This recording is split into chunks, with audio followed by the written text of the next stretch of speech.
자, 이 시간 우리 함께 읽은 마태복음 3장 1절에서 2절까지의 말씀을 가지고 오늘 프리퀄 가스펠 우리 첫 번째 시간인데요.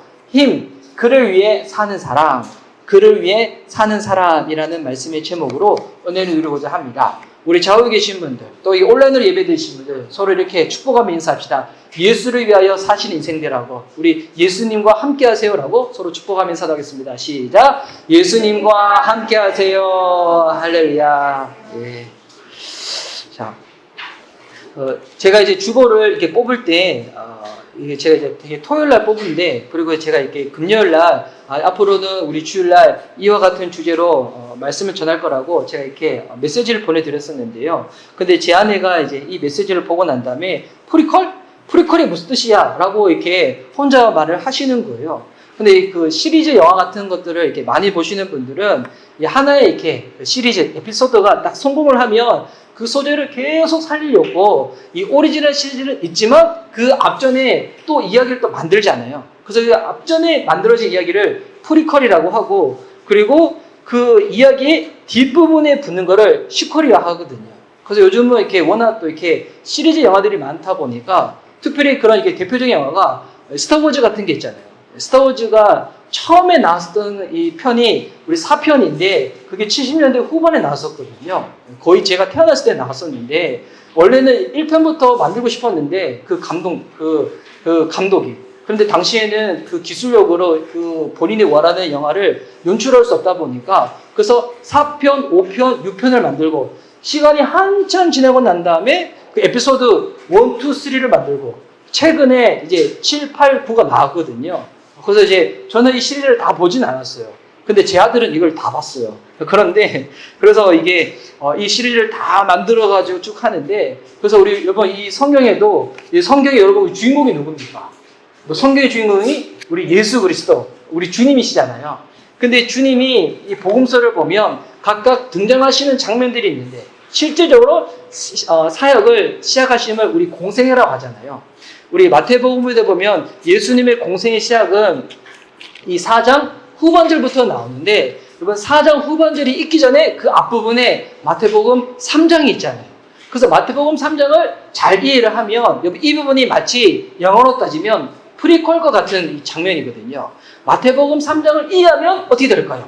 예수님의 공생애, 영어로 따지면 오리지널 시리즈를 더 자세하게 이해할 수가 있다는 겁니다. 그래서 우리 무더운 여름날 또 시원한 영화를 한 편 보는 것도 좋지만, 우리 드려질 미션 리바이벌 교회 우리 주일 예배를 통해서는 마치 영화처럼 우리 프리퀄 시리즈로 프리퀄 가스펠이라는 이 주제를 가지고 마태복음 3장을 나누고자 합니다. 우리가 성경에 보면 구약과 신약을 나누는 기준이 예수님의 탄생 전후로 나누는데, 그래서 예수님이 공생애를 시작하시면서 여러 가지 가르침을 하시는데, 근데 예수님의 그 가르침이 실제적으로 이루어지는 사건은 언제부터일까요?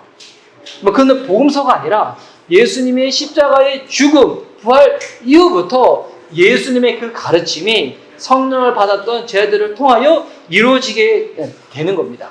그래서 예수님의 그 공생애 동안에는 어떤 생각을 하시냐면, 구약에서 하나님이 말씀하셨던 그 율법들을 완성하고 마무리하는 역할들을 하시는 거예요. 그리고 그 완성이 어디서 이루어지는가? 십자가의 죽음과 부활로 말미암아서 딱 이루어지는 거거든요.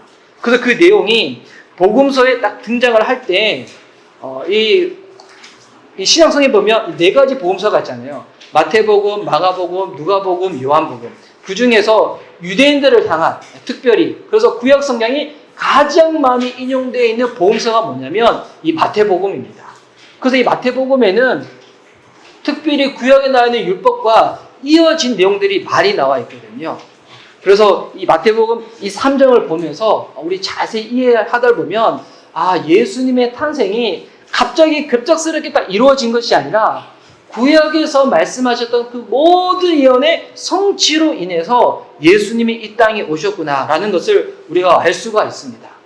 그리고 특별히 우리가 신앙생활이라는 것이 우리 교회를 출석하고 예배를 드리고, 여러분 이것이 교회 생활이 전부라고 한다면, 특별히 코로나로 인해 가지고 비대면이 강화된 이 시점 가운데서 교회당에 직접 가지를 못해, 예배당에 직접 가지를 못해. 그럼 신앙생활이 끝나버리는 건가? 여러분 그게 아니잖아요.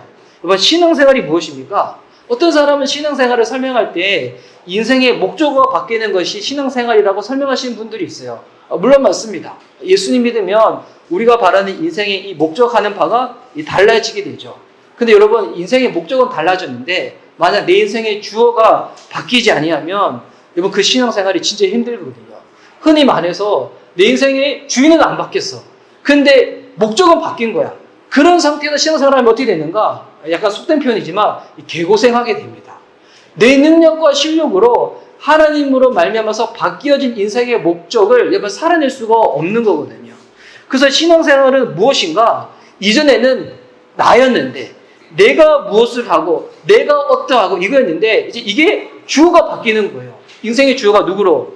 주님으로 바뀌는 겁니다. 주님이 내 인생을 통하여서 무언가 하나님이 원하신 바를 이루어 가시는 게 신앙생활이라는 겁니다. 그래서 성경에 보면 믿음의 사람들, 성경에 나오는 믿음 사람들이 대부분 이와 같은 삶을 살거든요. 인생의 주어도 바뀌고 인생의 목적어도 바뀌고. 근데 이와 같은 삶을 살았던 가장 대표적인 인물 중에 한 인물이 누구인가? 바로 오늘 이 성경에 나오는 이 침례 요한, 우리 세례 요한입니다. 이 침례 요한은 어떤 사람인가? 철저하게 자기를 드러내지 않냐고 예수님만 온전히 드러내고 소개한 사람입니다. 그래서 성경에 보면 자기를 드러내지 않냐고 특별히 그 이름이 명시되지 않았음에도 불구하고 하나님이 일하신 가운데 쓰임받았던 인물들이 많이 있거든요.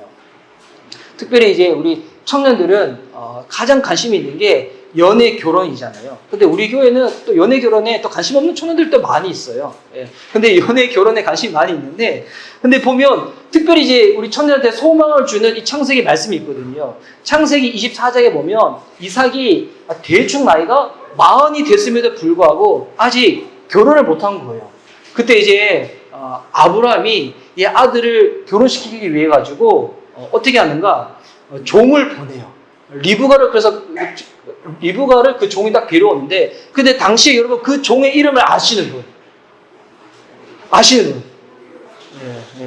그 보면 이 종의 이름이 성경에서 특별히 명시가 안 돼 있어요. 예. 근데 그 이름이 명시가 안 되었음에도 불구하고 대부분 사람들은 여러분 그 종을 통해 가지고 여러분 이삭이 리브가를 만나서 주님 안에서 언약을 맺게 되거든요. 결혼을 하게 되거든요. 예. 그리고 이 사도행전에 보면 예루살렘 교회가 아니라 안디옥 교회에도 무명의 그리스도인들로 말미암아서 교회가 시작되어지게 됩니다.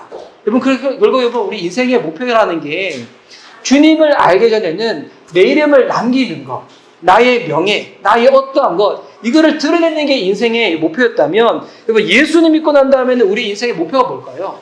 내 이름 남겨봤자 뭐 하겠습니까? 주님의 이름을 내 삶에 남기는 거예요.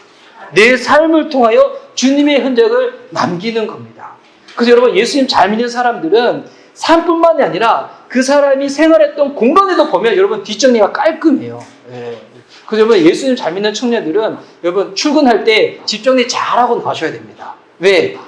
내 삶의 흔적에 오직 주님만 남으셔야 되기 때문에. 예. 그런데 예수님 잘 믿는데 보니까 내 흔적이 너무 많이 남아있어. 여러분 회개하셔야 됩니다. 여러분 알죠? 컴퓨터에도 휴지통이 있다는 거. 예. 컴퓨터도 휴지통이 있는데 삶의 흔적 가운데 휴지통이 없으신 분들이 있어요. 이게 뭐냐면 그냥 버리는 휴지통이 아니라 내 삶의 흔적에 나라는 것들은 휴지통에 다 버려버리고 예수님만 남을 수 있도록. 특별히 그와 같은 인물이 누구였던가? 오늘 성경에 나오는 침례 요한, 세례 요한이라는 것입니다. 근데 이 침례 요한도 갑작스레 등장한 것이 아니라 구약 성경에 보면 이 침례 요한에 대해서 소개를 하고 있는 이 여러 구절들이 있습니다. 특별히 오늘 이렇게 세 구절을 먼저 한번 살펴보려고 하는데, 저 같은 경우도 이상한 목사하면 저를 소개할 수 있는 이 세 가지 표현이 있잖아요. 우리 미션 리바이벌 교회 우리 목회자, 그리고 우리 한송이 사모와 우리 세 자녀의 우리 남편이자 그리고 아빠, 그리고 인물로 봤을 때는 소지섭 목사. 죄송합니다. 자, 그래서 이제 빨리 넘어갈게요. 그래가지고 우리 구약 성경에 우리 침례 요한을 소개하는 이 성경 구절들이 있는데, 이 첫 번째는 이사야 40장 3절 말씀입니다. 제가 한번 읽어드리도록 하겠습니다. 여러분 이사야 40장 3절 말씀인데, 여러분 괜찮으시면 우리 한번 성경을 한번 찾아볼까요? 실질적으로. 자, 이사야 자, 앞에 우리 성경 구절이 모니터로 나와 있지만 여러분 이거 제가 직접 다 타이핑하는 거거든요. 제가 복사해서 붙여넣기 하는 게 아니라 성경 보고 다 타이핑하는 건데 딱 보고 오타가 있는지 없는지 여러분 직접 확인하셔야죠. 자, 이사야 40장 3절. 자, 이사야 40장 3절은 우리 구약 성경 1013면이 있습니다. 제가 가지고 있는 구약 성경으로는 1013면이 있습니다. 제가 주중에 어느 젊은 목사님의 설교를 들었는데 저는 그 목사님의 연배는 모르지만 그 목사님은 성경 안 보면 지옥 간다 라고 설교하시는 분을 봤어요. 예, 물론 성경을 뭐 예수님 믿어서 구원받는 거지만 또 예수님을 알려면 성경을 봐야 되는 거지만 그 목사님이 되게 세게 말씀하시는 거예요. 성경 안 보면 지옥 간다고. 제 이야기가 아니에요. 성경 안 본다고 해서 지옥 가는 건 아니지만 그만큼 성경을 잘 봐야지 우리가 주님을 더 자세히 알 수 있다는 건데, 자, 이사야 40장 3절 말씀 우리 함께 읽도록 하겠습니다. 자, 시작.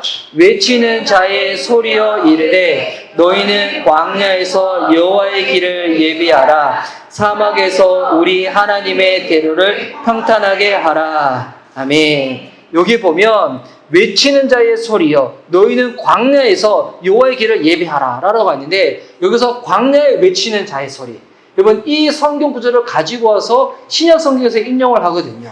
여러분 이 광야에 외치는 소리가 누굴까요? 바로 침례 요한을 성경에서 이미 예언하고 있다는 것입니다. 근데 이 성경 구절을 보면 우리가 주목해야 될 것이 뭐냐면, 광야에 외치는 원래 사람이라고 해야 되잖아요. 근데 여기서 보니까 광야에 외치는 사람이 아니라 광야에서 외치는 소리라고 설명을 하고 있다는 거예요. 여러분 이게 그냥 소리라고 설명하고 있는 것이 아니겠죠. 그 이유가 있는 것입니다. 여러분 소리의 특징이 무엇일까요? 소리의 특징. 소리의 특징은 말할 때는 있어요. 말할 때는 들리지만 가만히 있을 때는 여러분 그것이 없는 거예요. 존재가 없는 것입니다.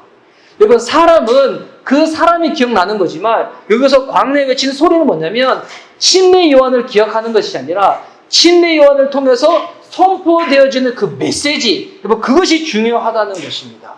여러분 요즘의 시대는 내 존재를 드러내기 위해 가지고 너무 이렇게 아동바도되는 시대잖아요.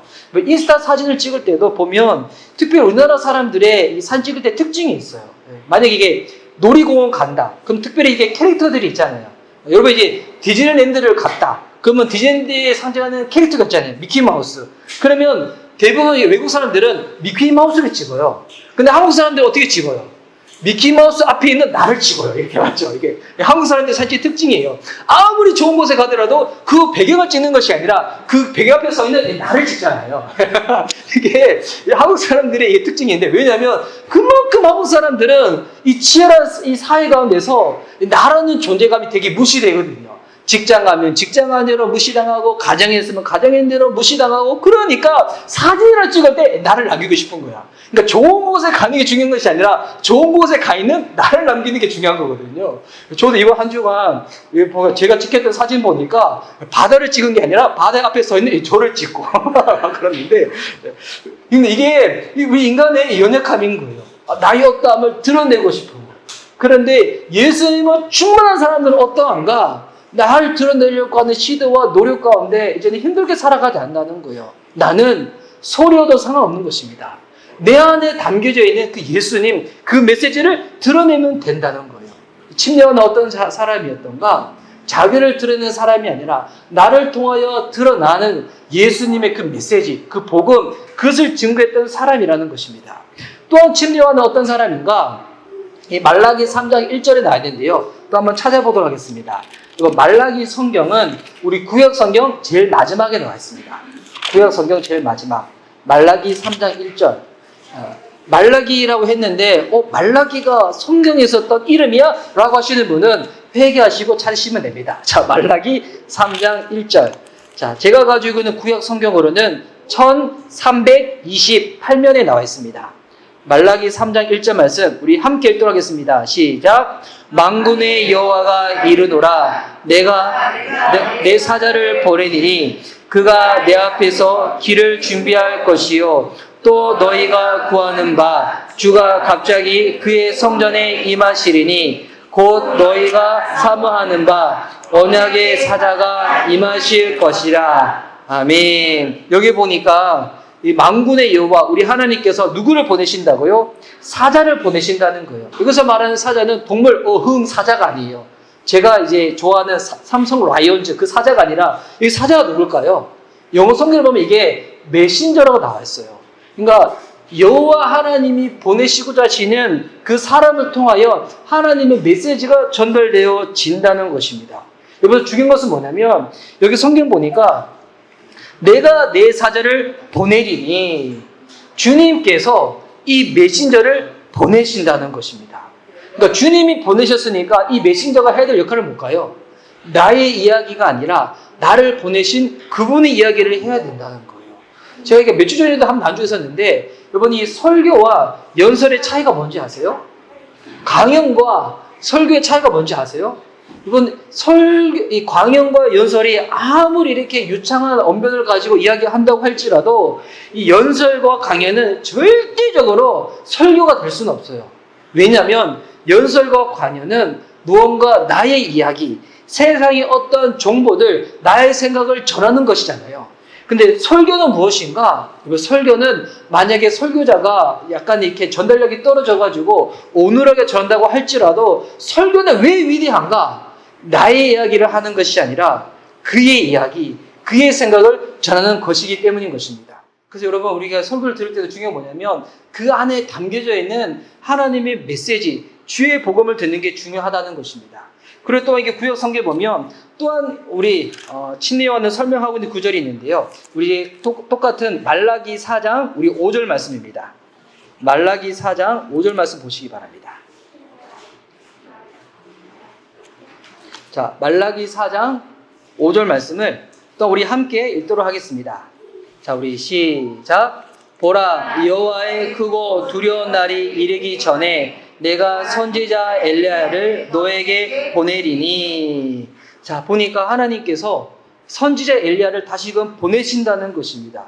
근데 이 말을 또 잘못 얘기해가지고 그러면 엘리야는 하나님께서 하늘로 승천시키셨는데 갑자기 하늘로 승천한 엘리야를 다시금 똑같은 인물을 보내신다는 건가? 여러분 이거는 그 얘기가 아니라 엘리야가 했던 역할과 동일한 이 사역을 할 사람을 주님께서 보내주신다는 것입니다.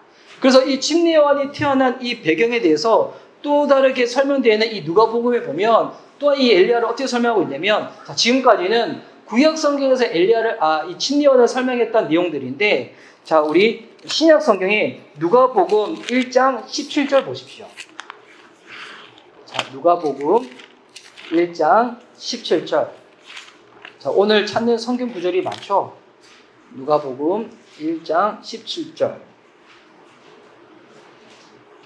자, 우리 함께 읽도록 하겠습니다. 시작. 그가 또 엘리야의 신령과 능력으로 주 앞에 먼저 와서 아버지의 마음을 자식에게 거스르는 자를 의인의 슬기에 돌아오게 하고 주를 위하여 세운 백성을 준비하리라. 아멘.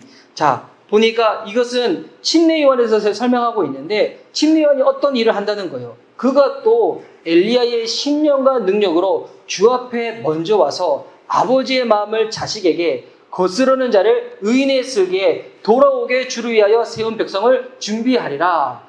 침례요한을 설명하는데 구약에 나와 있는 엘리야의 이름을 가지고 이 설명을 하고 있다는 것입니다. 그러면 이 침례요한이 엘리야와 똑같은 역할을 한다는 것인데 그러면 어떤 역할을 하는 것인가? 여기 아까 말라기 4장 6절 말씀에 보니까 우리 돌이킨다는 표현이 있습니다.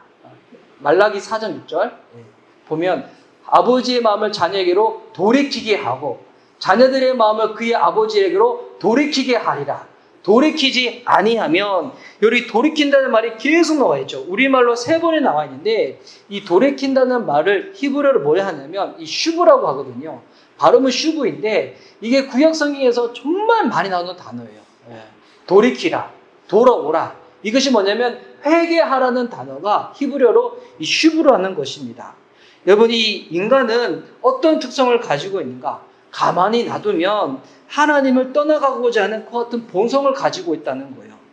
우리에게는 있는 제약된 성품이 무엇인가? 그냥 특별히 뭐 나쁜 짓 하는 게 제약된 성품이 아니라 가만히 놔두면 하나님께로 가는 것이 아니라 하나님께로부터 자꾸만 멀어지려고 하는 것이 여러분 인간의 제약된 성품이라는 것입니다. 그런데 이와 같은 성품을 잘 아시는 주님께서 하나님의 사람들을 보내서 계속 보내시는 메시지가 무엇인가? 돌이키라는 것입니다. 돌아오라는 것입니다. 여러분, 그래서 인간으로서의 이 성질로만 살아가게 되면 사람들은 하나님을 등지게 되는 거예요.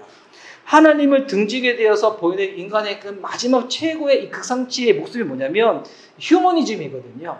휴머니즘이라는 게 인간이 봤을 때는 따뜻해 보이고 그럴싸해 보이지만 그 본질은 뭐냐면 하나님이 없다는 거예요. 그냥 주님 없이 그냥 주님 배제하고 우리끼리 잘 살아보자는 거예요. 그럼 이게 휴머니즘이 얘기하는 거거든요. 근데 이런 인간들을 향하여 주님은 어떻게 하시는가? 하나님의 사람들을 보내서 계속 돌아오라고, 돌이키라고 그렇게 말씀을 하시는 것입니다. 근데 만약에 돌이키지 아니하면 어떻게 될까요? 주님은 돌이키라고 계속 말씀하시는데 돌이키지 아니할 때 그때 어떻게 하냐면 돌이키지 아니하는 그 선택으로 말미암아서 당하는 이 삶의 이 마지막 결과가 있다는 겁니다. 그것이 말라기 4장 6절 말씀 보십시오. 다시 한번 제가 읽어드리면, 자, 돌이키지 아니하면 두렵건대 내가 와서 저주로 그 땅을 칠까 하노라 하시니라. 돌이키지 아니하면 그 결과가 뭐라는 거예요? 저주라는 겁니다. 저주로 인해서 하나님의 심판을 받는다는 것입니다. 여러분, 이 말라기 4장 6절이 이 구약 성경의 마지막 이 구절이거든요. 이번 구약 성경의 마지막은 어떻게 끝나는 거예요? 저주로 끝나는 것입니다. 근데 하나님이 우리를 향한 그 마음이 뭡니까? 주님의 그 본심의 마음은 저주가 아니라 심판이 아니라 우리가 다시 회복되어지는 것이고 주님이 주시는 그 은혜로 말미암아서 구원을 받는 거잖아요. 그래서 이 구약 성경의 마지막은 저주라는 단어로 끝나지만 신약 성경의 마지막 요한계시록은 어떻게 끝나는가? 마지막 끝난 단어가 뭐냐면 이번 은혜로 끝나는 것입니다. 하나님이 다시금 우리를 은혜 가운데 구원하기를 원하시고 우리가 돌이키기를 원하신다는 것입니다. 그러면 이 죄로 인한 이 저주를 피하는 방법이 무엇일까요? 이 피하는 방법을 신약 성경에서 또 주님께서 우리에게 알려주고 계시는데 이것이 갈라디아서 3장 13절에 나와 있습니다. 저 갈라디아서 말씀도 한번 찾아보도록 하겠습니다. 자, 갈라디아서 말씀은 제가 가지고 있는 신약 성경으로는 304면에 있습니다. 304면, 갈라디아서 3장 13절.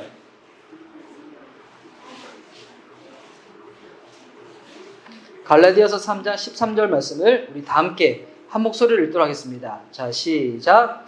그리스도께서 우리를 위하여 저주를 받은 바 되사 율법의 저주에서 우리를 속량하셨으니 기록된 바 나무에 달린 자마다 저주 아래 있는 자라 하였음이라. 아멘. 자, 여기 보니까 그리스도께서 우리를 위하여 뭐를 받았다고요?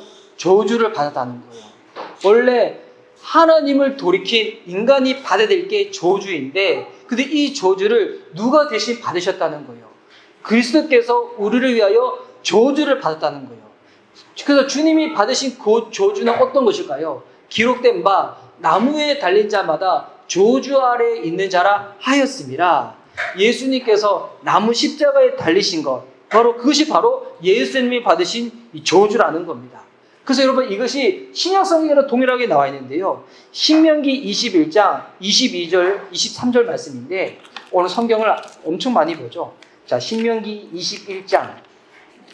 신명기는 우리 구약 성경 앞부분에 나와 있는데요.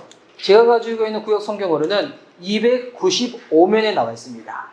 신명기 21장 22절에서 23절. 자, 이거는 당시 율법에서 저주받은 자의 모습이 어떠한지에 대해서 설명되어 있는 구절인데요. 22절, 23절 또 함께 읽도록 하겠습니다. 시작. 사람이 만일 죽을 죄를 범함으로 내가 그를 죽여 나무 위에 달거든 그 시체를 나무 위에 밤새도록 두지 말고 그날에 장사하여 내 하나님 여호와께서 내게 기업으로 주시는 땅을 더럽히지 말라. 나무에 달린 자는 하나님께 저주를 받았음이니라. 아멘. 자, 여기 보니까 나무에 달린 자가 어떤 자라는 거예요? 하나님께 저주를 받은 자라는 거예요. 여러분, 이 신명기가 쓰여진 것은 예수님이 십자가에서 죽으시기 전으로부터 해가지고 못해도 1500년 전에 쓰여진 성경이거든요.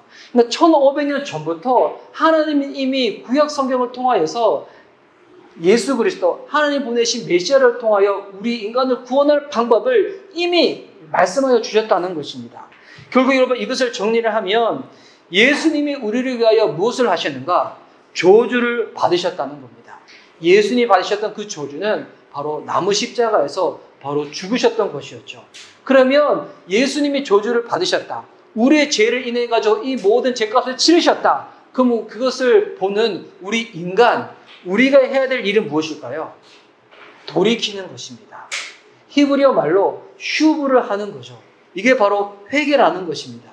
그럼 이 메시지를 예수님이 공생애를 시작하시기 전에 누가 전하는 거예요?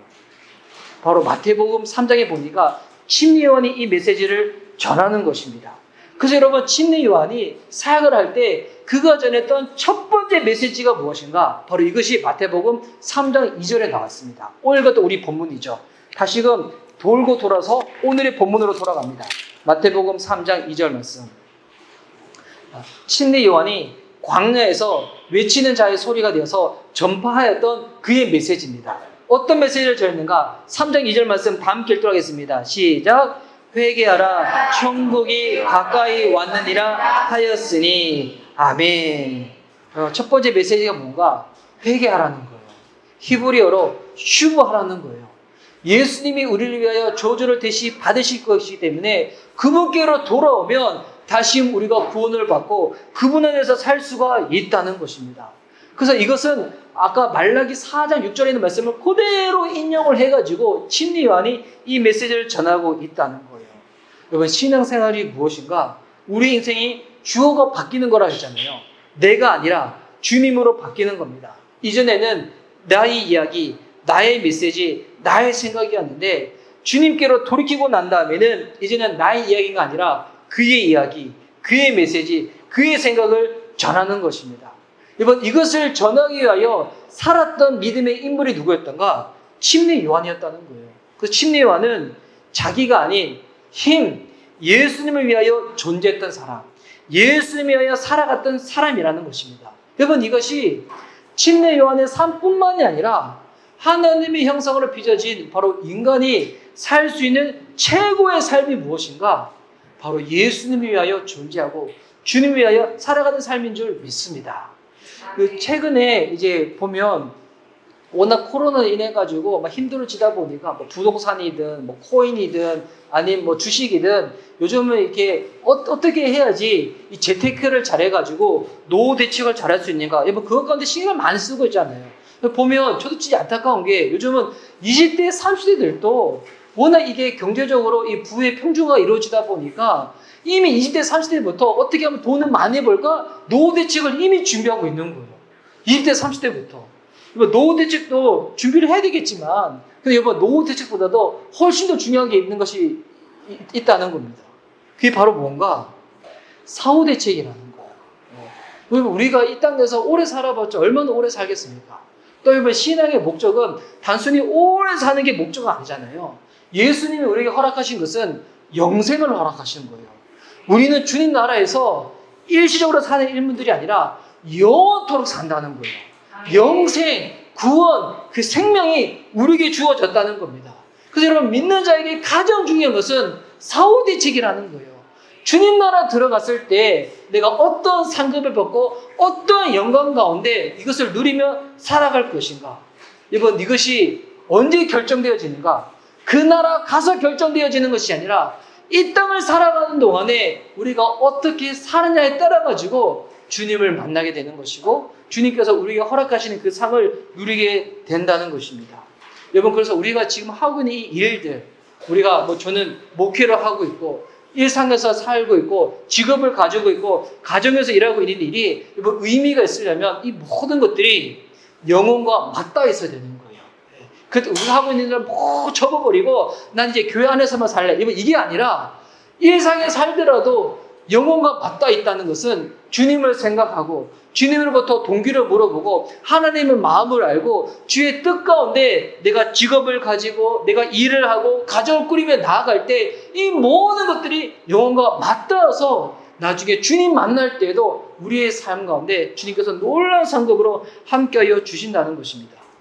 남이 알아주지 않는 일을 하더라도 그것이 주님이 아시는 일이라면, 영혼을 위해서 하는 일이라면 이거 하나님 보시기에 그것만큼 의미가 있는 일이 없다는 것입니다. 오늘 이제 마태복음 3장 오늘 첫 번째 이 말씀을 나눴었는데요. 우리 주님께서 침례를 통하여 우리에게 허락하시는 첫 번째 메시지, 또 오늘날을 살아갈 때도 우리가 늘 기억해야 될 우리 첫 번째 메시지, 늘 주님께로 돌이키는 것입니다. 주님께 우리 마음을 돌이켜서 주님 안에 구하고, 혹여나 순간순간 자꾸 주님이 아니라 내 안에 있는 그 욕심이 너무 가득 차가지고, 저도 이제 최근에 그 얘기를 들었는데 지금의 삶은 과잉으로 인해 가지고 문제가 생긴다는 거예요. 우리 안에 늘 있어야 될 것은 뭐냐면 주님을 향한 갈급한 마음이에요. 나는 부족함이 없다 생각하니까 그냥 주일 예배만 드리고 나는 괜찮다 생각하는 건데, 우리의 마음과 뇌는 주일날 이 예배 드리는 1시간 반, 2시간 이 예배로 어떻게 일주일의 삶을 이겨낼 수가 있겠습니까? 이 시간은 시작일 뿐이고 주중의 삶 가운데서도 하나님 바라보고자 하는 그 갈급한 마음, 주님을 향한 내 안에 있는 그 가라앉는 심령을 가지고 나아가게 될 때 하나님을 일어나서 채워지게 되고 주님과 함께 살게 되는 그 삶으로 나가게 될 줄 믿습니다. 이번 한 주간도 주님께로 돌아갑시다. 주님 안에 머물러서 주께서 허락하시는 그 천국의 삶을 누릴 수 있는 저와 여러분 될 수 있기를 예수님의 이름으로 축복하는 바입니다. 아멘.